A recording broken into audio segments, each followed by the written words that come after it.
प्रिय विद्यार्थियों, आप सभी को नए पहली कक्षा के हार्दिक स्वागत है। 2020 और 21 जो पाठ्यक्रम 100% के रूप में जो दिया गया था, आप सभी को मेरी तरफ से हार्दिक शुभकामनाएं तथा पहली कक्षा के लिए आपको हम हार्दिक स्वागत करते हैं। तो पहला देखा जाए तो पाठ्यक्रम को देखा जाए तो पहले पाठ्यक्रम हम देख रहे थे, जिस तरह 100% न होने के कारण अब जो थोड़ा सा पाठ्यक्रम घटाया गया, कम किया गया है। आप देख सकते हैं इधर जो कन्नड़ा में लिखा गया हिंदी उलिसिकोंडिरुवा पाठ्यक्रम, क्योंकि कर्नाटक में कन्नड़ा ज़्यादा कर इसलिए यहाँ पर कन्नड़ा उपयोग किया गया है। उसके साथ साथ हम देख रहे हैं पहला जो है यहाँ पर दिख रहा है जो गद्य भाग है।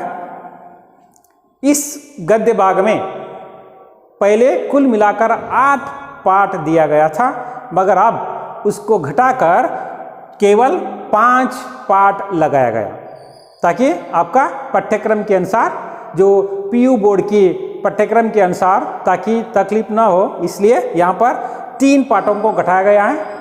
पहला पाठ हम देख रहे हैं सुजान भगत, इसके द्वारा रचयिता है इसके प्रेमचंद जी। बाद में आपको पाठ पढ़ाते समय हम बताएंगे। दूसरा जो है कर्तव्य और सत्यता, ये जो दूसरी पाठ आपके लिए बताया जा रहा है। तीसरा जो है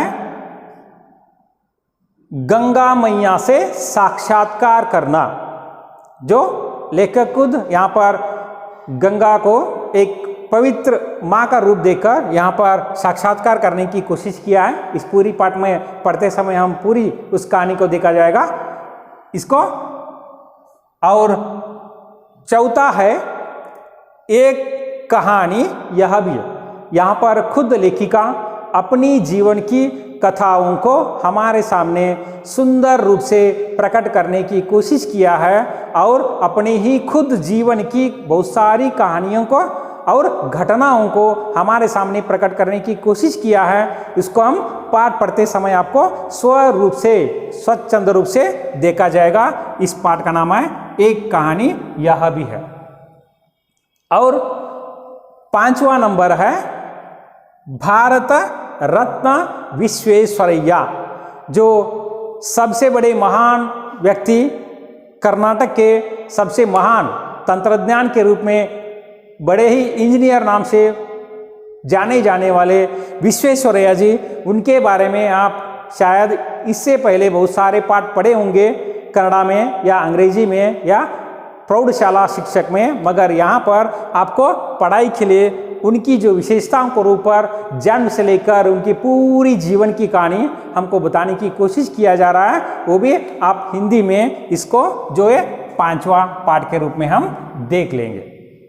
ये हो गया गद्य भाग, जहाँ पर कन्नड़ा में दिया गया ऑलरेडी। अब आएंगे हम सीधा दूसरी कक्षा पद्य भाग।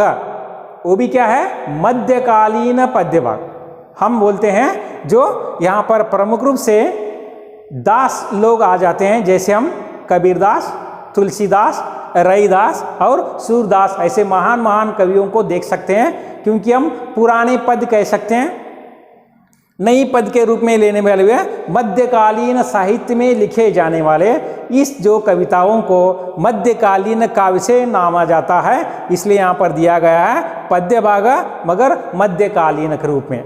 यहाँ पर 4 थे, मगर यहाँ पर फिर से जो घटाकर केवल पहला दिया गया है रैदास वाणी। वाणी का मतलब यहाँ पर वाणी।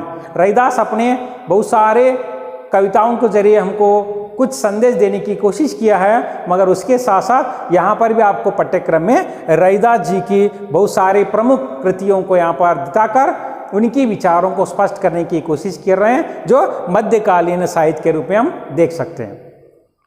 दूसरा है सूरदास के पद।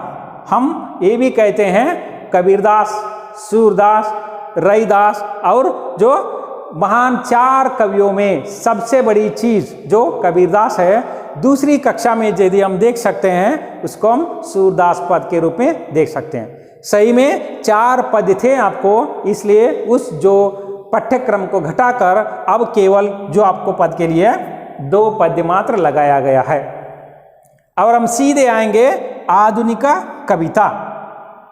कन्नड़ा में यहाँ पर आधुनिक कविता ही दिया गया क्योंकि ये पीयू बोर्ड का होने के नाते, मगर अब हम देखेंगे आधुनिक कविताओं को, नए रूप में विचारों को लेकर लिखने वाली कविताओं को हम बोलेंगे आधुनिक कविता, जिसको यहाँ पर भी 7 कुल मिलाकर 7 थे, मगर यहाँ पर घटाकर केवल आपको 4 मात्र जो पाठ्यक्रम को रूप में बताया जा रहा है। पहला जो है अधिकार, जो महादेवी वर्मा जी अपने विचारों को लेकर स्पष्ट करके एक नए विचारों को हमारे सामने प्रकट करने की कोशिश किया है, इस जो अधिकार के रूप में उसको हम पहला पद के रूप में देखे जाएंगे। दूसरा है गहने, जो कुवेंपु जो कन्नड़ा में बहुत ही सर्वश्रेष्ठ जो हिंदी के रूप में बदलावट रूप लेकर कन्नड़ा में लिखने वाले कुवेंपु कुप्पल्ली वेंकटप्पन मगा पुट्टप्पा, उनकी बहुत सारी जो कन्नड़ा में कृतियां हैं, यहाँ पर उनकी एक कृति को लेकर वड़ावेगलु नामक एक कृति है जो कन्नड़ा में, उसी को अनुवादित करके यहाँ पर हिंदी में लाकर हमको बताया गया है गहने। एक डॉक्टर विमला नामक एक महान कवयित्री लेखिका उसको कुवेंपु की कृति को, कुवेंपु की कविता को, वड़ावेगलु नामक कविता को हिंदी में अनुवादित करके इस जो गहने पद का प्रबोधित किया गया है, उसको भी हम पूरी रीत से उसको हम पढ़ते समय देखा जाएगा। रहा तीसरा कायर मत बन, जो बहुत सारी वीर शूरों की कहानी हम जाने हैं। जो वीर है कभी भी पीछे नहीं हटता है, जो वीर होता है, जो शूर होता है, हमेशा आगे बढ़कर अपने जीवन को सफलता बनाता है। इसलिए कवि यहाँ पर हमको बहुत सारा संदेश देने के लिए कायर मत बन, हमेशा तुम वीर बनो, शूर बनो, आगे बढ़ते रहो। यदि तुम्हारा जीवन में सफलता प्राप्त करने के लिए आपको कायर बनने की जरूरत नहीं है, उपदेश दे रहे हैं तुम वीर बनो, शूर बनो, महान बनो, श्रेष्ठ बनो, कभी कायर न बनो। कायर इसका मतलब है डरपोक, जो डर गया सो मर गया। ये कहानी हम कहावत अच्छी तरह जानते हैं। इसलिए इंसान को हमेशा न डरते हुए हमेशा आगे बढ़ता रहना चाहिए। जब तक उसको मंजिल नहीं हासिल होता है तब तक वो हमेशा आगे बढ़ता रहना चाहिए। इसी उद्देश्य को लेकर इस जो पद को आपको दिया गया आधुनिक कविता के रूप में नाम है कायर मतपन। आखिर बार चौथा है एक वृक्ष की हत्या, जहां पर किया जा रहा है। आधुनिक इस दुनिया में वृक्ष कितने श्रेष्ठ होते हैं, पेड़ कितना महान होती है। वृक्ष हो तो हमारा जीवन है। वृक्ष का मतलब पेड़ भी होता है, जो पेड़ पौधे, जब तक पेड़ पौधे इस दुनिया में, इस जो जंगल रहेगा तब तक हमारी ये जो बारिश होगा, बारिश की वजह से पानी मिलेगा, पानी की वजह से हमको आहार मिलेगी। ये जो जलचक्र के रूप में हमको मालूम है सबसे बड़ी चीज है वृक्ष, महत्वपूर्ण बात है। इसलिए कन्नड़ा में बोलते हैं मनेगोंदो मरवन्नु बेळसिरी। इसलिए पेड़ बहुत ही उपयुक्तदायक चीज होता है। पेड़ हो तो बारिश होती है, बारिश हो तो अन्न मिलता है, अन्न मिला तो हम आहार उपजीवन के लिए, मनुष्य जीवन के लिए, प्राणियों के लिए, पक्षियों के लिए अत्यावश्यक वस्तु जो होती है आहार धन, वो मिलता है वृक्ष के लिए। इस जो पद में हमको विवरण रूप से बताया जाएगा आपको। यहां तक हो गई आधुनिक कविताओं को कुल मिलाकर केवल 4 पद्य लगाया गया। आखिर हम आगे अपठित भाग में, जहां पर हम बोल सकते हैं एकांकी या नाटक रूप में। यहां पर आपको 2 को 2 रखा गया है। यहां पर नाटक कितना महान होता है, जीवन की मूल्यों को लेकर, आधारित मूल्यों को लेकर, मनुष्य की जीवन की आशाओं को लेकर, अपनी जीवन को स्वतंत्र रूप बनाने के लिए किस तरह अपनी एक नया रूप दिया गया है। यहाँ पर सूखी डाली नामक प्रथम एकांकी के रूप में हम देख सकते हैं। ये नाटक का एक छोटा सा रूप होता है, यहाँ पर लंबी एक बड़ा सा कहानी है और ये कहानी आपको विवरण रूप से, विशेष रूप से बताकर आपको बताया जाएगा। इसमें है दूसरा प्रतिशोध। प्रतिशोध का मतलब है अंग्रेजी में रिवेंज। जो किसी ने हमको धोखा दिया, घपला किया और हमको चीटिंग किया, तो हमको उसको हम क्या करेंगे, किसी भी हालत में उसको मौका देकर उसे हम धोखा देने की कोशिश करेंगे, रिवेंज लेंगे। इसी का नाम होता है प्रतिशोध लेना। तो इसको भी हम कहानी के रूप में तब अंतिम रूप से देखा जाएगा। ये हो गया आपका रखा गया पाठ्यक्रम, जो संपूर्ण रूप से 100 मार्क्स के लिए आधारित है। इसमें कुल मिलाकर 60 मार्क्स के लिए आपको इस पूरी कहानी को दिया गया और बचा 40 मार्क्स जो हम व्याकरण या व्याकरण भाग के रूप में यहाँ पर देखा जा सकता है और उस व्याकरण हम देखेंगे आगे क्या होता है।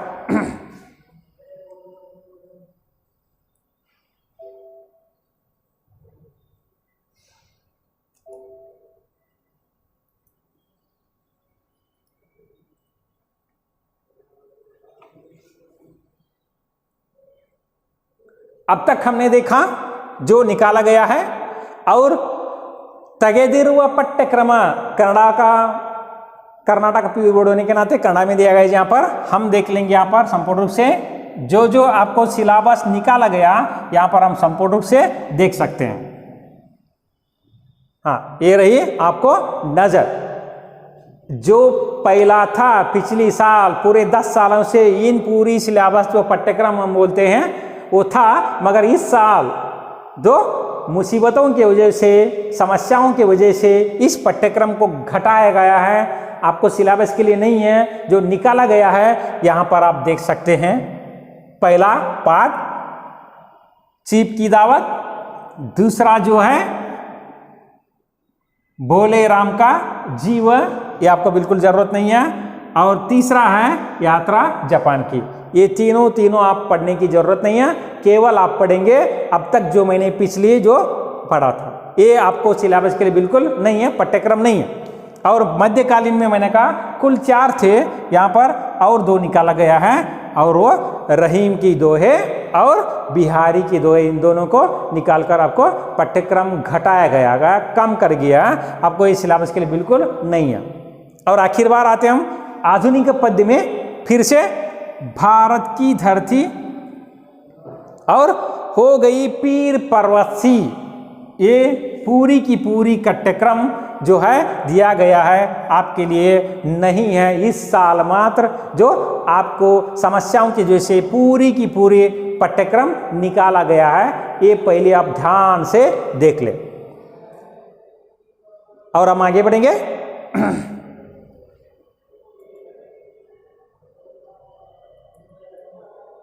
हाँ, अब कुल मिलाकर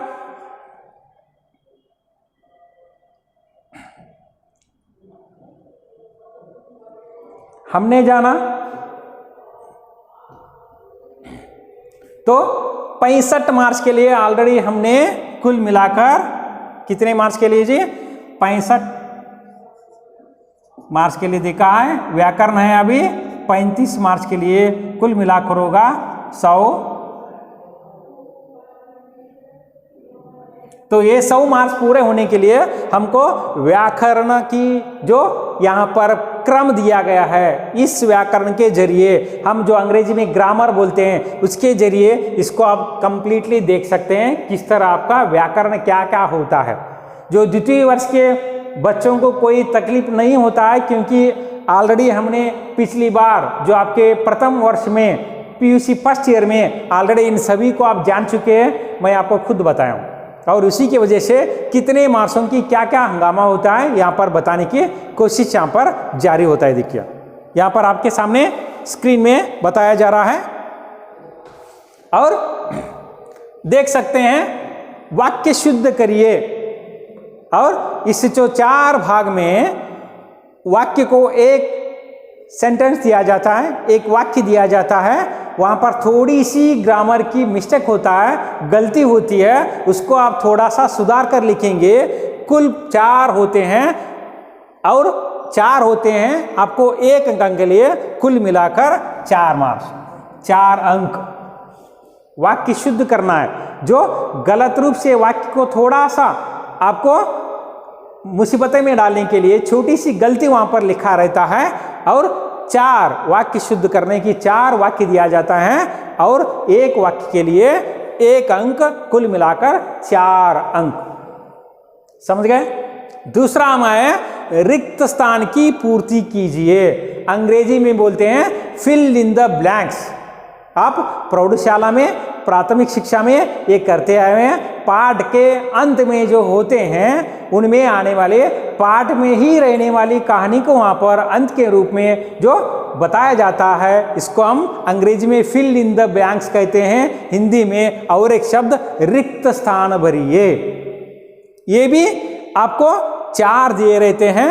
4 के बदले में नीचे ऑप्शंस भी होते हैं, उनको चुनकर सही उत्तर बताएंगे, लिखेंगे तो आपको मिलेंगे 4 पूछेंगे 1 अंक के लिए, फिर यहाँ मिलेगा आपको कुल 4 अंक। ये पूरा व्याकरण के भाग में पाता है।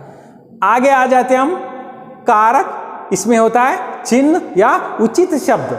उचित शब्दों को चुनकर लिखिए। जैसा कौन बनेगा करोड़पति, इसमें जो अभिषेक बच्चन जी, अमिताभ बच्चन के जरिए जो प्रश्न पूछा जाता है, नीचे 4 ऑप्शंस होते हैं, ठीक उसी तरह यहाँ पर भी 4 एक प्रश्न पूछा जाता है, नीचे उचित शब्दों को दिया जाता है, उनको सही उत्तर चुनकर आपको लिखना है। बिल्कुल छोटे बच्चे भी इसको जानते हैं, आप बचपन से जानते आ रहे हैं, आराम से आपको 4 अंक मिलेंगे। फिर आगे चले हम सूचना अनुसार और काल बदलिए। काल बदलिए मतलब यहां पर present tense, past tense, future tense. ये भी आपने ऑलरेडी पीयू प्रथम वर्ग में जो आपने पढ़ा है उसी का आगे बढ़ा है, यहां पर कोई नया नहीं है। कुल मिलाकर 3 काल होते हैं। एक वर्तमान काल जो हम अंग्रेजी में प्रेजेंट टेंस बोलते हैं, दूसरा होता है मध्यकाल जो हम और जिसको बोलते हैं हम पास्ट टेंस, तीसरा जो होता है भविष्यत काल जिसको हम अंग्रेजी कहते हैं फ्यूचर टेंस। अंग्रेजी में इसको टेंस बोलते हैं, हिंदी में काल बदलिए बोलते हैं, कन्नड़ा में भी कालगलो। वर्तमान काल, भूतकाल, भविष्यत काल जो कन्नड़ा में बोलते हैं, उसी तरह वर्तमान काल जो प्रेजेंट टेंस है, मध्यकाल जो पास्ट टेंस है, फ्यूचर टेंस जो भविष्यत काल के रूप में आपको वाक्य दिया जाता है। 3 वाक्य, तीनों को सूचना के अनुसार ब्रैकेट में उनको बदलना चाहिए। ठीक उसी तरह आप बदलेंगे तो आपको 3 वाक्य दिए जाएंगे, 1 अंक की, कुल मिलाकर आपको मिलेंगे 3 अंक। आगे बढ़ रहे हैं हम। मुहावरों को अर्थ के साथ जोड़कर लिखिए। यहां पर जोड़कर लिखना बहुत ही आसान सा, जो बचपन से आप पढ़ते आ रहे हैं, देखते आ रहे हैं। एक तरफ प्रश्न दिया जाता है, जैसे 1 2 3 4, यहाँ पर शब्द दिया जाता है 1 2 3 4। इसको आप क्या करना है जी, बी, ए होगा ए और बी जोड़कर लिखिए। यहाँ पर भी आप सुनोगे 1 2 3 और 4, यहाँ पर भी उनका मीनिंग होगा। इसको आप क्या करेंगे, इस तरह जोड़कर लिखना है, जिसको हम ऑन एवरेज में आप प्रौढ़शाला में और प्राथमिक शिक्षा में ऑलरेडी इसको जानते हैं। जोड़कर लिखिए। कन्नड़ा में ವಂದಿಸಿ ಬರೆಯಿರಿ, अंग्रेजी में मैच द फॉलोइंग वर्ड्स। सही है। इसको कुल मिलाकर 4 दिए जाएंगे। आपका 1 अंक के लिए 1 मार्क्स होता है, फिर आपको मिलेंगे यहां पर 4 अंक। आगे बढ़ रहे हैं हम। अन्य लिंग रूप लिखिए। लिंग, यहां पर लिंग प्रथम पीयू वर्ग में आपने ऑलरेडी पढ़ा इसको। लिंग क्या होते हैं जी, एक स्त्रीलिंग होता है, एक पुल्लिंग होता है। एक शब्द दिए जाते हैं वहां पर, जैसे छात्र क्या होती है, छात्रा, शिष्य शिष्या। ऐसे ही कुत्ता, कुतिया, ऐसे शब्दों के जरिए आपको बदल कर दिखाना है। 3 शब्द दिए जाएंगे आपको यहाँ पर, फिर एक शब्द के लिए बदलेंगे तो 3 बदलेंगे, यहाँ पर अंक मिलेंगे आपको कुल मिलाकर 3 अंक। इसको हम कन्नड़ा में 3 लिंग है, जैसे स्त्रीलिंग, पुल्लिंग और नपुंसकलिंग, मगर हिंदी में केवल ये 2 ही लिंग होने के नाते केवल स्त्रीलिंग और पुल्लिंग, जो आप 5वीं कक्षा से इसको पढ़ते आ रहे हैं, ये तो बिल्कुल आसान है और इसको हम सही सही मायने में सीखेंगे। आगे आ जाइए, अनेक शब्दों के लिए एक शब्द, यहां पर फिर 3 शब्द दिए जाएंगे आपको। एक जो एक वाक्य दिए रहते हैं, एक वाक्य के लिए उसको आप सही में एक शब्द के रूप में उत्तर देना है। जैसे चप्पल सीने वाला, जिसको हम कहेंगे एक शब्द क्या जी, मोची। कपड़े धोने वाला, जिसको हम कहेंगे धोबी। बाल काटने वाला, जिसको हम कहेंगे नाई। ऐसे उदाहरण के रूप में एक वाक्य दिया जाएगा, वाक्य के जरिए आपको बताया जाएगा, आप वाक्य के बदले में सिर्फ एक शब्द लिखना है, जिसको 3 रूप में दिए जाएंगे। यहाँ पर भी 3 पूछे जाएंगे, 1 अंक के लिए आपको मिलेंगे फिर से यहाँ पर 3 अंक। आगे आ जाइए, उपसर्ग जोड़कर लिखिए। यहाँ पर केवल 2, हाँ, एक शब्द दिया जाता है, उसके एक साथ जोड़कर उसको अक्षर दिया जाता है, शब्द दिया जाता है, उसके साथ क्या मिलाना है आपको, एक फिर से एक अक्षर जोड़ना है। जैसे फॉर एग्जाम्पल कह सकते हैं मान, यदि दिया गया तो आपको लिखना है यहाँ पर अपमान। जैसे अभिमान, तो उदाहरण रूप में यदि कोई दिखा गया मंत्री, क्या लिखेंगे जी आप, मंत्री एक शब्द दिया जाता है आपको इसके आगे लिखना है क्या जी, मुख्यमंत्री या गृह मंत्री या सहायक मंत्री, बहुत सारे, रक्षणा मंत्री। एक शब्द दिया जाएगा, उपसर्ग जोड़कर एक नया शब्द बनाना है, जिसको हम कहेंगे, ये भी कुल मिलाकर केवल 2 जाएंगे और आपको 2 मार्क्स के लिए 2 मिलेंगे। तो यहाँ पर कितने हो गए अंक आपके, 2 अंक माने जाते हैं। उपसर्ग फिर से आपको हम डिटेल में जैसे जैसे पाठ शुरू हो जाएगा, पाठ के अंत में आने वाले जितने भी उपसर्ग है उनको हम जोड़कर जो ग्रामर रूप में बताए जाते हैं उसको विवरण के रूप में बताया जाएगा। प्रत्यय अलग करके लिखना है, फिर से 2 शब्द दिए जाएंगे यहाँ पर, इसको प्रत्यय अलग करके लिखना है। एक शब्द दिया जाएगा, हमने ऊपर जो किया है प्रत्यय को जोड़ा है, यहाँ पर इसको प्रत्यय को अलग करना है। एक शब्द दिया जाता है, जैसे मैंने आपको लिखा यहाँ पर क्या है जी, अपमान, एक शब्द है, इसको हम अलग करके लिखेंगे। जैसे क्या है जी, जोड़ना है बस, अप प्लस मान हो गया, अपमान। इतना छोटा सा आप अलग करके लिखेंगे तो 1 अंक पाएंगे। ये भी बिल्कुल सरल है, सिर्फ पूछेंगे 2 शब्द, यहां पर भी आपको मिलेंगे 2 मार्क्स, 2 अंक यहां पर मिल गए आपको। फिर से ऐसे पहले हम देखा अक्षरों को जोड़ना है, यहां पर अक्षरों को तोड़ना है, अलग करना है, मारना। आगे आ देंगे हम 5वां पड़ाव, उसमें किसी एक विषय पर निबंध लिखना है। 3 विषय दिया जाएगा आपको, यहां पर 3 विषयों के बदले में एक लिखना है। उदाहरण के रूप में हम देख सकते हैं समाचार पत्र, वरना आधुनिक युगीन में कंप्यूटर का महत्व क्या है, या हो सकते हैं मोबाइल की उपयोग तथा हानि क्या होती है, या आधुनिक दुनिया में कोरोना की समस्या को लेकर निबंध लिखिए, क्योंकि ये अभी अभी नया आ रहा है, इसलिए जो 3 निबंध पूछे जाते हैं आपको सिर्फ लिखना है एक, कुल मिलाकर 5। आप इसमें पढ़िए मत, आपको सबसे बड़ी चीज यहां पर हमने कहा है पत्र लेखन, जो अंग्रेजी में बोलते हैं लेटर राइटिंग। जो पत्र लेखन में प्रमुख रूप से हम अच्छी तरह जानते हैं, प्रथम वर्ग में हमने ऑलरेडी जाना है। पत्र लेखन में कुल मिलाकर 2 भाग होते हैं, एक वैयक्तिक पत्र, दूसरा व्यावहारिक पत्र। अंग्रेजी में ऑफिशियल लेटर और पर्सनल लेटर, सरकारी पत्र, अरे सरकारी पत्र, इस तरह 2 भाग करते हैं।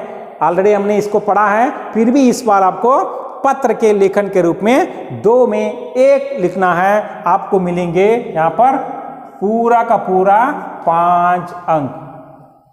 ऑलरेडी हमने इसके बारे में फिर एक बार पढ़ेंगे अवश्य, जैसे हम व्याकरण के रूप में पढ़ते समय पत्र बहुत बार हमने पढ़ा है आपको और लिखाया भी है, उसी पत्र को आगे बढ़ाना है बस, और कुछ भी नहीं करना है। उसी का आप परफेक्ट बनाएंगे सही रूप में। आपको कुल मिलाकर 5 अंक कैसे आप पाते हैं ये हमने ऑलरेडी पढ़ा है और बताएंगे, फिर भी आपको अवश्य फिर दोबारा व्याकरण के रूप में बताया जाएगा।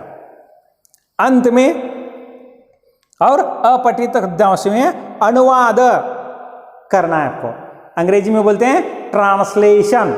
कुल मिलाकर यहां पर आपको फिर से क्या होंगे जी, 5 मार्क्स पत्र लेखन के, और ये 5 मार्क्स है अनुवाद के। अनुवाद जो हम अंग्रेजी में ट्रांसलेशन बोलते हैं, यहां पर बोला जा रहा है कन्नड़ और अंग्रेजी में दिया जाएगा। जो कन्नड़ माध्यम से आए हुए बच्चों को मुसीबत ना हो, कन्नड़ा दिया जाएगा।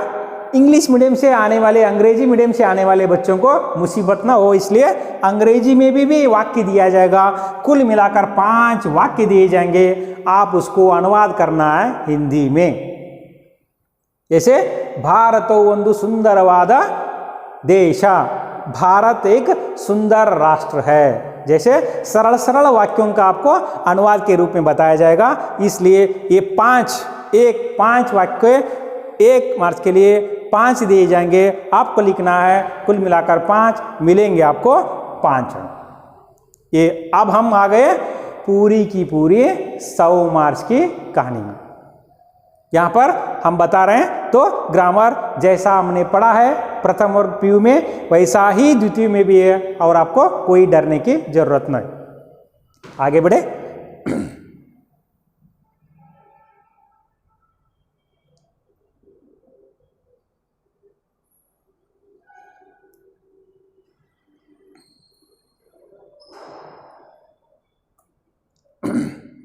ठीक है, तो हमने इसको पाठ्यक्रम को जिस तरह आपको बताया गया है उसका संपूर्ण रूप आपने देखा। 100 मार्क्स पाने के लिए आपको क्या क्या हंगामा करना है ये सब कुछ आपने देखा। और हम आज शुरुआत जिस तरह एक कोई बड़ा सा महान कार्य करने के लिए शुरुआत में एक सुंदर अच्छा सा भगवान जी का गाना शुरू कर देते हैं, उसी तरह आज पहला ये आपका पाठ्यक्रम होने के नाते आज हम करेंगे जो पहला दूसरा जो पद बिल्कुल सरल सा है, इस पद का हम आज शुरुआत करेंगे, क्योंकि आज ये पहला है। उसका नाम है गहने। गहने इस पद को डॉक्टर विमला जी ने लिखा है।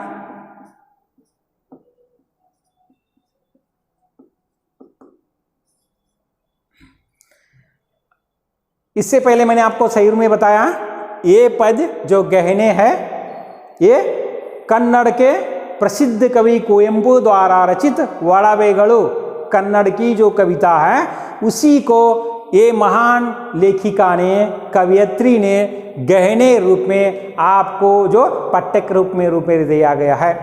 ये आप अच्छी तरह जाने, कन्नड़ा का ही अनुवाद करने वाला ये पद्य। शुरुआत करें। जो सोने की गहने क्यों कर माँ। यहाँ पर दो व्यक्ति आपस में बातचीत करना शुरू किया है। जो माँ है, एक छोटी सी बच्ची है। माँ का इच्छा है छोटी सी बच्चे को अच्छे से अच्छे कपड़े पहनाकर, सोना और चांदी से लद कर उसको दूसरों को सुंदर बताने की कोशिश किया जा रहा है। मगर बच्ची ये बिल्कुल नहीं चाहती, क्योंकि बच्चे खेलना चाहते हैं, कूदना चाहते हैं, बारिश में, कीचड़ में, दोस्तों के साथ, पेड़ों के ऊपर, इस तरह अपने दोस्तों के साथ मिलजुल कर खेलना चाहते हैं। उनको घर में बैठना बिल्कुल पसंद नहीं है। इसलिए संवाद रूप में यहाँ पर माँ और बच्ची के जो दोनों की संवाद रूप यहाँ पर उसी का संवाद का यहाँ पर ये बस कविता के रूप में आपको बताया जा रहा है। हम शुरुआत करते हैं। माँ अपनी बेटी को सुंदर दिखने के लिए क्या क्या हंगामा करना चाहती है, और उसी के जरिए हम पद प्रारंभ करें। सोने की गहने क्यों कर माँ। हे माँ, मुझे सोने की गहने नहीं चाहिए। गहना क्या हो रहा है, ऑर्नामेंट्स, कन्नड़ में आभरणगळु, वड़वेगळु, जो स्त्रियां सुंदर दिखने के लिए कानों में, नाक में और बहुत सारे हाथों में सोने की चीज, बंगाರದ आभरणगळु कन्नड़ में, ऑर्नामेंट्स अंग्रेजी में जो बोलते हैं।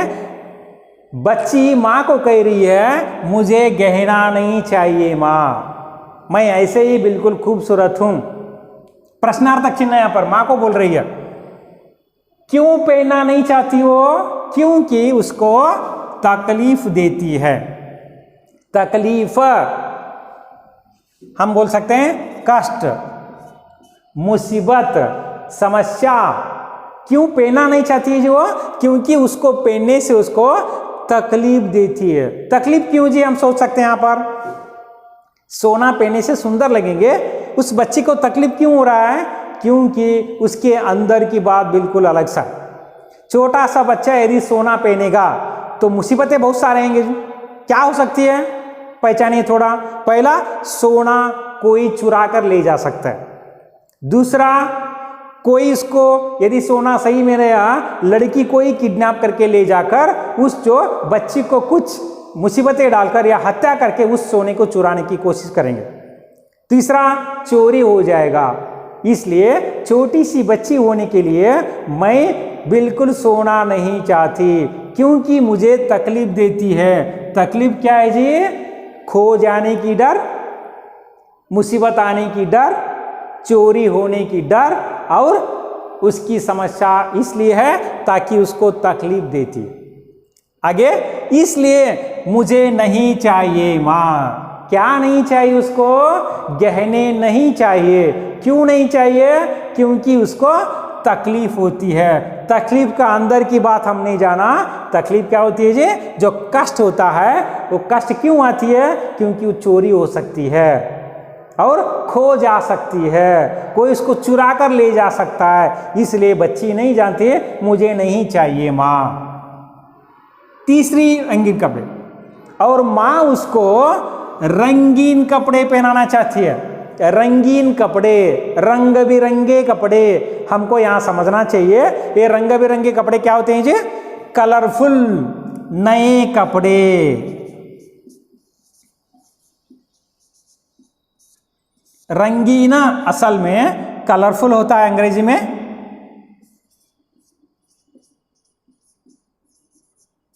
कलरफुल का मतलब हम जाने यहाँ पर, कलरफुल रंगी बिरंगे, रंगीन मतलब हम यहाँ पर समझना चाहिए नए कपड़े। इंसान सुंदर दिखने के लिए क्या क्या हंगामा करता है। ऊपर हमने देखा गहने पहनते हैं स्त्रियां और नए रंगीन कपड़े पहनते हैं, मगर ये भी नहीं चाहती है कौन जी, बच्ची। रंगीन कपड़े क्यों कर माँ, मुझे रंगीन कपड़े भी पसंद नहीं है माँ, मुझे नए कपड़े भी नहीं चाहिए माँ, क्योंकि यदि तुमने मुझे नए कपड़े पहनने के लिए बोल दिया तो मुझे घर में ही रहना पड़ेगा, मुझे बाहर जाने नहीं दोगे, दोस्तों के साथ खेलने नहीं दोगे, कीचड़ में खेलने नहीं दोगे, बारिश में खेलने नहीं दोगे, इसलिए मुझे बिल्कुल पसंद नहीं है। इसलिए माँ मुझे ना सोना चाहिए, ना गहने चाहिए, ना ही मुझे रंगीन कपड़े चाहिए, नए कपड़े चाहिए, मुझे बिल्कुल पसंद नहीं है। फिर कहते देखिए, क्योंकि मैं मिट्टी में खेलने नहीं देते। और भी बड़ी मुसीबत क्या है, मैं छोटी सी बच्ची हूँ, प्यारी सी बच्ची हूँ, मुझे घर में बैठना नहीं चाहिए, तुम मुझे जबरदस्ती नए कपड़े पहनाओगी, जबरदस्ती मुझे गहने पहना होगी, तो मुझे घर में बैठना पड़ेगा, ये मुझे बिल्कुल पसंद नहीं है। इसलिए मुझे बाहर खेलने जाना है, दोस्तों के साथ मिट्टी में खेलना है, बारिश में खेलना है, दोस्तों के साथ मौज मस्ती करना है, मुझे घर में बिल्कुल बैठना पसंद नहीं है। और ये दोनों का संवाद किसके किसके बीच में हो रहा है, माँ और बेटी के बीच में हो रहा है। इसलिए कितना सुंदर कविता यहाँ पर दिया गया, संवाद के रूप में। संवाद किसके किसके बीच में हो रही है, माँ और बेटी के रूप में। माँ और छोटी सी प्यारी सी बच्चे के बीच में जो संवाद हो रहा है, उसी को जो गहने के रूप में यहाँ पर बताया जा रहा है। चले हम अगली पड़ाव की ओर। अब तक बच्ची ने माँ को समझाया, अब इस जो पैराग्राफ में माँ बच्ची को समझा रही है। इस पूरा पैराग्राफ माँ के द्वारा बताया गया। लड़की पूछती है, मुझे बिल्कुल नहीं चाहिए, क्या नहीं चाहिए, ना गहने चाहिए, न ही मुझे रंगीन कपड़े चाहिए। और अब उत्तर के रूप में माँ अपनी बेटी को समझा रही है, प्यारी से बच्ची को समझा रही है, क्यों पहनना है नए कपड़े, क्यों पहनना है गहने, ताकि दिखाई दे तुम सुंदर। क्यों पहनना है जी, स्त्रियां कपड़े, नए कपड़े क्यों पहनते हैं, गहने क्यों पहनते हैं, ताकि वो खूबसूरत लगे। हम फैशन किस लिए करते हैं, अपने लिए नहीं, दूसरों को सुंदर दिखने के लिए। क्या क्या हंगामा करते हैं, बाल कटवाते हैं, सर मुंडाते हैं, पैंट कट कर देते हैं, वगैरह वगैरह, बहुत सारे हंगामा हम जो करते हैं, जो फैशन करते हैं, वो किसके लिए, दुनिया को दिखाने के लिए, मेरे लिए नहीं। ताकि माँ बच्ची को समझा रही है, ताकि दिखाई दे तुम बहुत ही सुंदर दिखे, तुम सुंदर लोगों को सुंदर दिखे, खूबसूरत दिखे, इसलिए मैं तुम्हें क्या पहनाना चाहती हूँ, नए कपड़े पहनाना चाहती हूँ और नए गहने पहनाना चाहती हूँ। बहुत ही सुंदर क्यों कहती हो माँ, यदि तुमने नए कपड़े पहना, यदि तुमने गहने पहना, तुम बहुत ही सुंदर लगोगे, अट्रैक्टिव लगोगे, खूबसूरत लगोगे, सुंदर दिखोगे, लोग तुम्हारी तारीफ करेंगे, वाह वाह करेंगे। इसलिए तुम्हें क्या पहनना है, गहने पहनना है और नए कपड़े पहनना है। किसकी इच्छा है, माँ की। किसकी यहाँ पर जबरदस्ती किया जा रहा है, माँ अपनी बच्ची को जबरदस्ती नए कपड़े तथा गहने पहनाना चाह रही है, ताकि वो लोगों को सुंदर दिखे। हम फिर दूसरी पंक्ति के दूसरी भाग में यहाँ पर फिर माँ को बच्ची समझा रही है, सुंदर लगे किसको माँ, कहो माँ। अरे माँ तुम चाहती हो मैं सुंदर दिखूं, मगर किसके लिए, किनके लिए, मैं तो छोटी सी बच्ची हूँ, प्यारी सी बच्ची हूँ, मुझे सुंदर दिखना नहीं चाहिए, मुझे मेकअप नहीं करना है, ऑर्नामेंट्स नहीं डालना है, बेकार की पाउडर वगैरह मेकअप करके बदसूरत नहीं दिखना है, मुझे आप छोड़ दो, मैं खेलना चाहती हूँ, कूदना चाहती हूँ, बच्चों के साथ देखना चाहती हूँ, और इसलिए मुझे ये बिल्कुल पसंद नहीं है, न तुम्हारे गहने, न तुम्हारे नए कपड़े, न ही तुम्हारा ये बेकार की मेकअप जो करके मैं बिल्कुल सुंदर दिखना नहीं चाहती हूँ। मैं जैसी हूँ वैसी ही हूँ, मगर मैं बिल्कुल सुंदर दिखना नहीं चाहती। मुझे तुम स्वतंत्र दे दो, मुझे स्वतंत्रता चाहिए, सुंदरता दिखने की मुझे जरूरत नहीं है, क्योंकि मैं अभी छोटी सी प्यारी सी मासूम सी बच्ची हूँ, इसलिए मैं खेलना चाहती हूँ।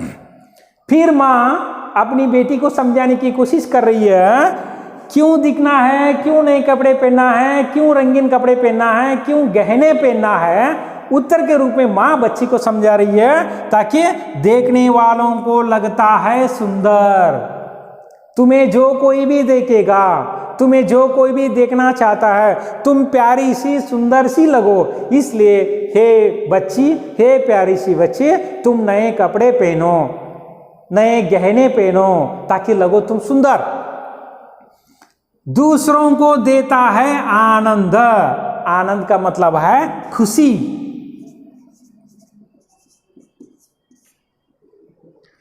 अरे तुमको यदि कोई देखेगा इस गहनों के रूप में, इस सुंदर नए कपड़ों को लेकर, जो तुम्हें देखता है उसको क्या मिलता है? आनंद मिलता है, खुशी मिलता है, वो बिल्कुल खुश हो जाता है। इसलिए तुम नए कपड़े पहनो और नए रंगीन गहने पहनो, नए कपड़े पहनो ताकि तुम दूसरों को देखने के लिए बिल्कुल खूबसूरत लगो, सुंदर लगो, ताकि जो कोई भी देखेगा वो तुम्हें खुशियां देखे और आनंद मिले।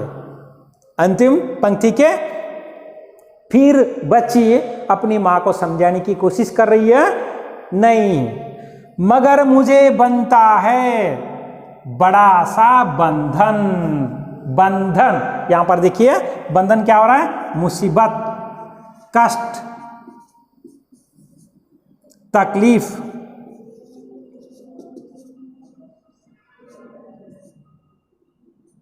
अंग्रेजी में रिस्ट्रिक्शन, बंधन, बंधनिಗಳು।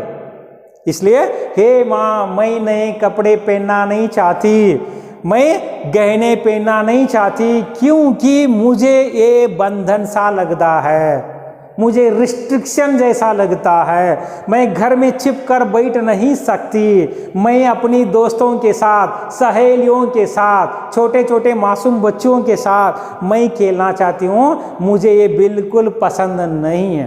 क्या पसंद नहीं जिसको? ना गहने पसंद है, ना कोई रंगीन कपड़े पसंद है। लगता है इतना कष्टों के जरिए जो हमने इसको पढ़ा, बिल्कुल सरल पद है, छोटा सा बच्चा भी इसको समझ सकता है, और इसलिए हमने आसानी से आपके सामने रखा गया है एक सुंदर सा कविता। इसे अभी अभी खत्म नहीं हुआ, आगे पड़ाव में हम आगे जाएंगे। यदि आपको सुंदर सा लगे, अच्छा लगा, ठीक है।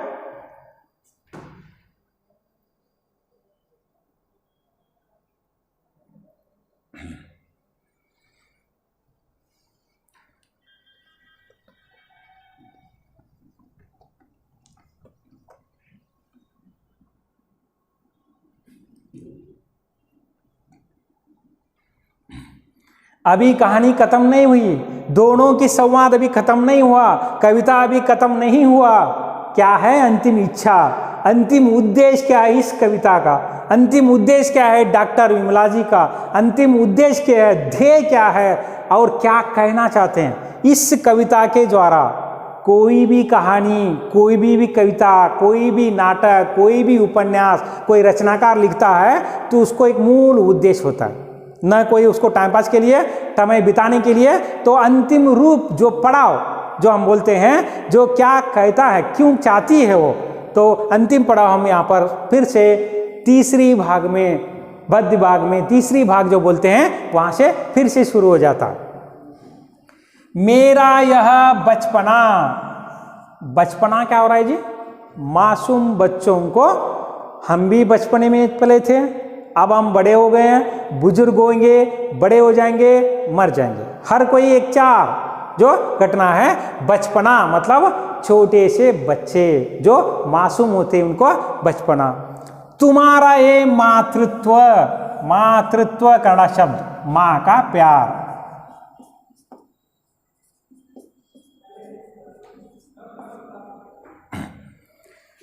मेरा ये बचपना, मैं जो छोटी सी बच्ची हूँ, मेरे बिल्कुल जैसे कि तैसे, मैं बिल्कुल ऐसे हूँ, बस मुझे और कहीं नहीं चाहिए।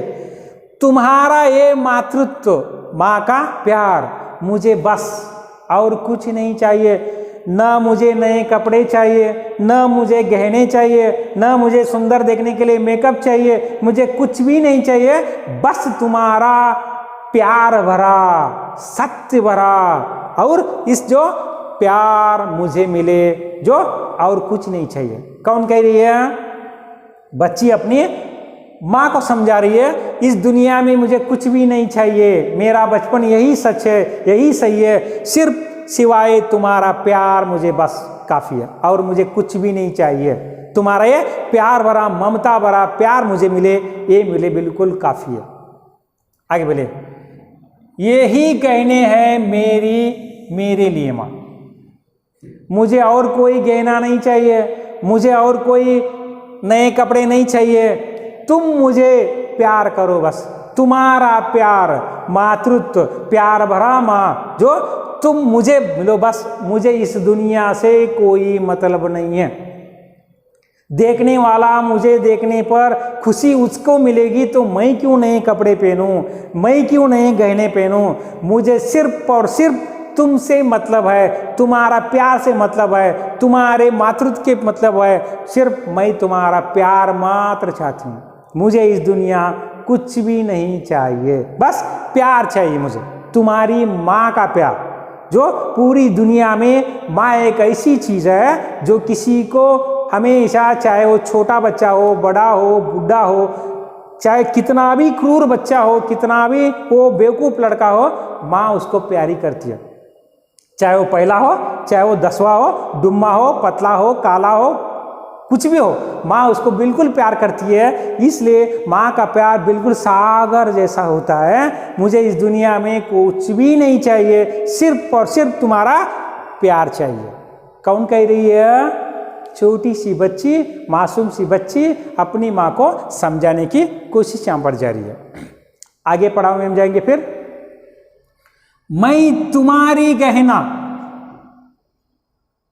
तुम मुझे जितना प्यार करोगे, जितना प्यार जताओगे, तुम मुझे जितना प्यार दोगे, मैं तुम्हारी गहना बनूंगी और तुम मेरी गहना।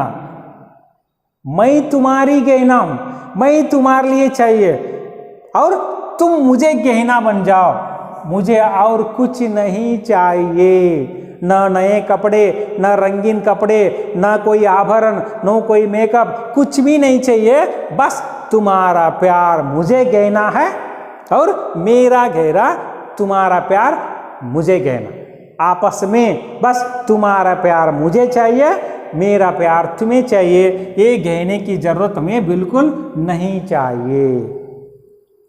फिर अन्य गहने क्यों चाहिए माँ? अन्य कन्नड़ा शब्द, दूसरा, अलग।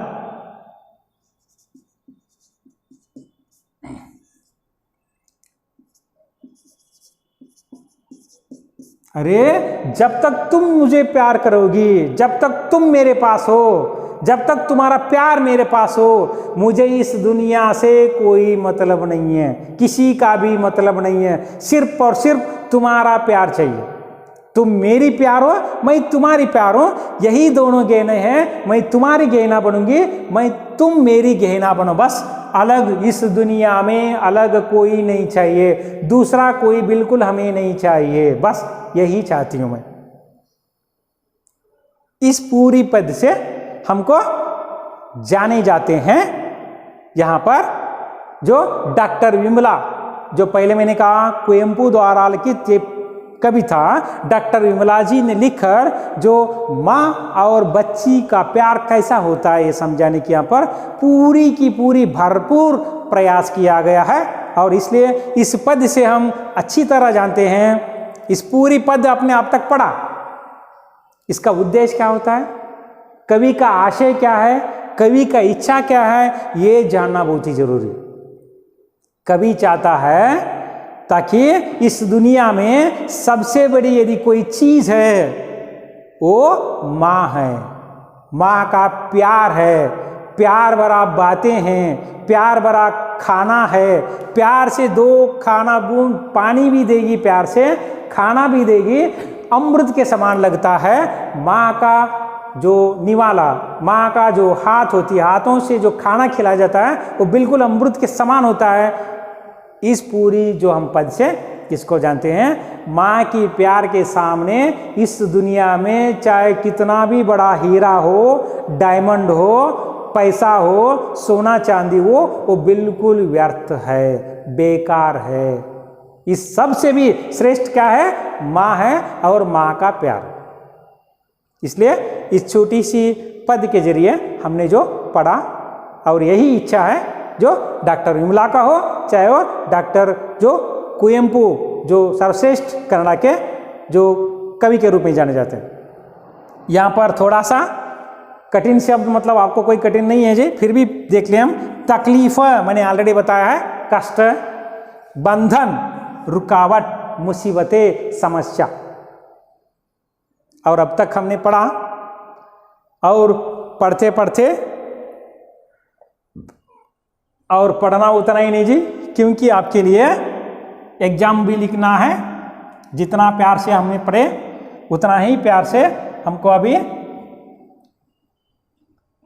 पढ़ना भी है, और उसके जरिए उत्तर भी लिखना है। यहाँ पर जब तक आपने पढ़ा इस सुंदर कविता को, उसी के ऊपर कुछ प्रश्न हमको दिया गया है, 1 अंक के प्रश्न, 1 मार्क क्वेश्चन, जो वार्षिक परीक्षा में इसको संपूर्ण रूप को ध्यान से देखकर एक शब्द में या एक वाक्य में उत्तर लिखना है। एक शब्द में लिखेंगे तो उतना ही मार्क्स, पूरी वाक्य में लिखेंगे तो उतना ही मार्क्स। इसलिए पहला प्रश्न पूछा जा रहा है आपको, बेटी सोने की गहने क्यों नहीं चाहती? क्योंकि उसको क्या हो रही जी? तकलीफ हो रही है। आपका उत्तर होगा तकलीफ या कष्ट। दूसरा,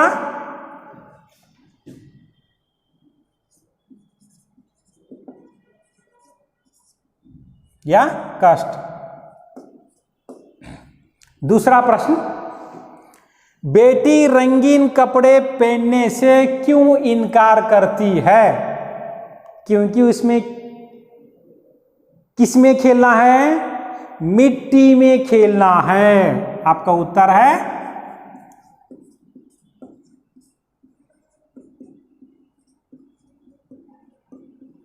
मिट्टी में खेलना है। तीसरा प्रश्न है, मां रंगीन कपड़े और गहने पहनने के लिए क्यों आग्रह करती है? आग्रह, फोर्स, जबरदस्ती करना। क्यों जी? क्योंकि वो क्या दिखे? सुंदर दिखे।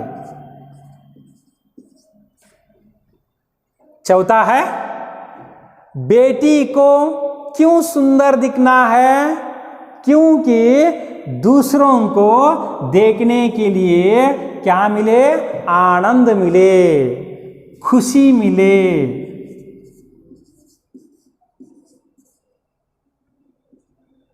दोनों एक ही है, आनंद भी एक ही है और खुशी भी है। आनंद लड़का होता है, खुशी लड़की होती है, बस उतना ही फर्क है। बेटी सजने धजने से क्यों इनकार करती है?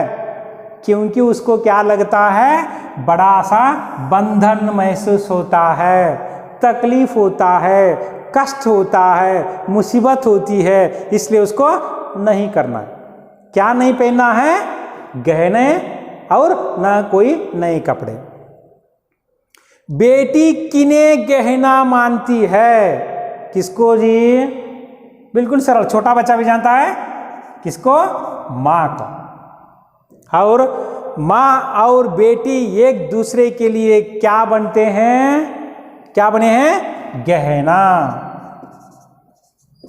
गहने बने हैं। माँ बेटी के लिए गहना बनी है और बेटी माँ के लिए गहना बनी है। और अब आ गए हम ये सब कुछ 1 से 7 लेकर 1 अंक के प्रश्न के, एक ही अंक के लिए प्रश्न है। अब यहां पर देखेंगे, निम्नलिखित प्रश्नों को उत्तर लिखिए। ये 3 अंक का आपका प्रश्न होगा। इन दोनों को आपको जानते हैं, बेटी रंगीन कपड़े और गहना क्यों नहीं चाहती? मैंने आपको सारा उस रूप में ऑलरेडी बताया गया है। क्योंकि उसको तकलीफ होती है, कष्ट होती है, मिट्टी में ही बोलना चाहती है, अपने दोस्तों के साथ खेलना चाहते हैं, इन सभी के सारांश के रूप में आपको 3 अंक के लिए कम से कम 8 से 10 वाक्य लिखेंगे, तभी आप पूरा का पूरा यहाँ पर भरपूर फायदा उठाएंगे ताकि आपको 3 अंक मिले। बस आगे सीधा सीधा प्रश्न पूछा गया है, गहने कविता द्वारा कवि का आशय व्यक्त कीजिए। यहां पर आपको लिखना है इस पूरी पद्य का क्या है, समरी।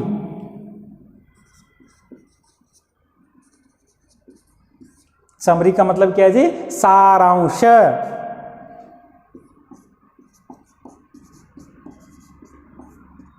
कितना, वो भी कम से कम 8 से 10 वाक्य में आप भरपूर लिखेंगे, बहुत ही सुंदर अक्षरों में। और मैंने आपको बार बार कहा, कक्षा में बताया था, जितने आप सुंदर अक्षर लिखोगे उतने ही आप ज़्यादातर ज़्यादा अंक पाओगे। वरना आप चाहे कितना भी लिखो, कितना भी अच्छा पढ़ाई करो, आपके अक्षर लिखावट सुंदर नहीं है तो आपके अंक जरूर कटेंगे। इसलिए आपको ध्यान रखना है।